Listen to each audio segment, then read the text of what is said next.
আজ ছিল স্বামীজির জন্মতিথি পুজো। নমস্কার বন্ধুরা, হাই অ্যান্ড হ্যালো, আমি মানালি। আজ ছিল স্বামী বিবেকানন্দের জন্মতিথি পুজো। আমাদের শিবনিবাসের একটি রামকৃষ্ণ আশ্রমে আমাদের এই স্বামীজির জন্মতিথি পুজো আয়োজিত হয়েছিল। তার জন্য আমি আর আমার পুচুলাল দুজনে বাড়ি থেকে বেরিয়ে পড়েছিলাম।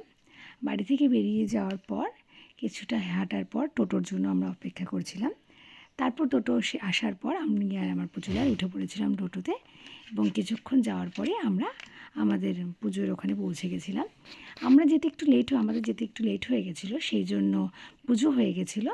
তখন পুজোয় যজ্ঞ ফোঁটা সবাইকে দিচ্ছিল। মামুনি, বাবু এবং বাকি সব আন্টিরা সবাই আগেই চলে গেছিলো, আমরাই পরে গেছিলাম।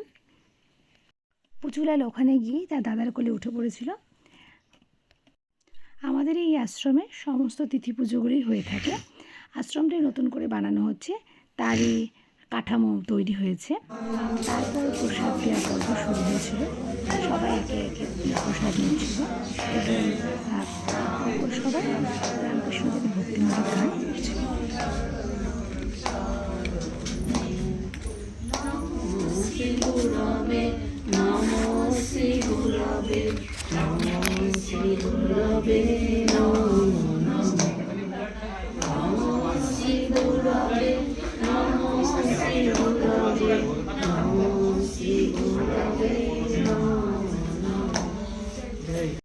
পুচুলাল আর তার দাদা প্রথমে প্রসাদ নিয়েছিল এবং খেতে শুরু করে দিয়েছিল। তারপর আমরা সবাই প্রসাদ নিয়েছিলাম। প্রথমে ফল প্রসাদ দেওয়া হয়েছিল, তারপর অন্ন প্রসাদ নেওয়ার জন্য আমাদের শিবনিবাসের রামসীতা মন্দিরে সেইখানে ব্যবস্থা করা হয়েছিল। তাই আমি, বাবু আর পুচুলাল সেখানে চলে গেছিলাম এবং কিছুটা যাওয়ার পরেই আমরা আমাদের শিবনিবাসের মন্দিরে পৌঁছে গেছিলাম।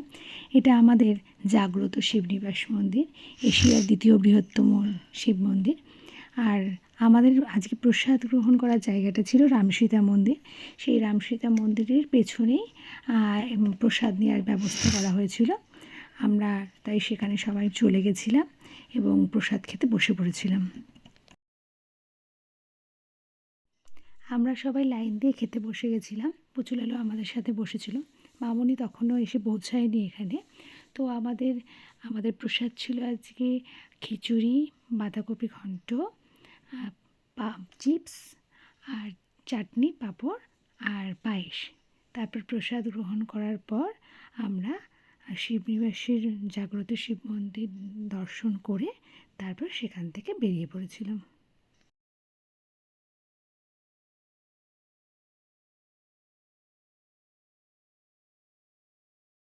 আজকের ব্লগ এইটুকু।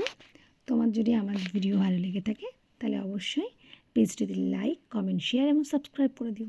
Tata, bye bye.